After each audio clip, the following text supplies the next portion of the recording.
మధ్యతరగతి కుటుంబ కథ 1990లలో మా కుటుంబం ఒక చిన్న అద్దె ఇంట్లో నివసించేది. నాన్న ప్రైవేట్ కంపెనీలో గుమస్తాగా పనిచేసేవారు. అమ్మ ఇంట్లోనే ఉండి మమ్మల్ని పిల్లల్ని చూసుకునేది. మేము నలుగురం మాత్రమే ఉన్న చిన్న కుటుంబం. ఆ రోజుల్లో జీవితమంత సులువు కాదు. జీతాలు తక్కువ, ఖర్చులు ఎక్కువ, ప్రతి రూపాయికి లెక్క ఉండేది. అయినా మా ఇల్లు ఎప్పుడూ నవ్వులు, సంతోషంతో నిండి ఉండేది.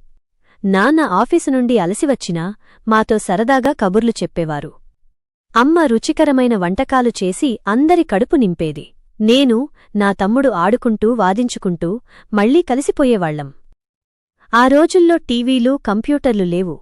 మా ఆటలు, పాటలు, సంభాషణలే మా వినోదం. రాత్రి భోజనం తరువాత అందరం చాపలు పరుచుకుని బయట కూర్చునేవాళ్లం. చందమామ కథలు, జానపద పాటలు, పాత సినిమా పాటలతో ఆ ప్రాంతం సందడిగా ఉండేది.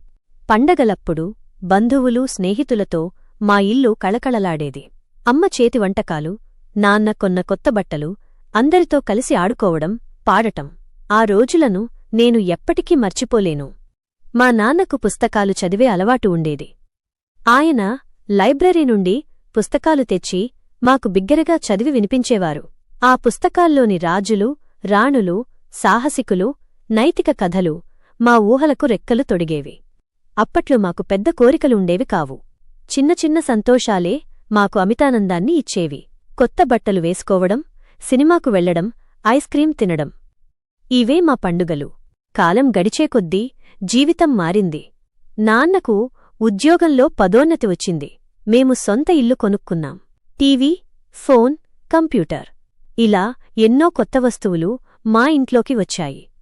అయినప్పటికీ ఆ రోజుల్లోని ఆప్యాయత, అనుబంధాలు, ఆ చిన్న చిన్న సంతోషాలు, నేను వాటిని ఎప్పటికీ మర్చిపోలేను. ఆ రోజులు నా జీవితంలో మధుర జ్ఞాపకాలుగా మిగిలిపోయాయి.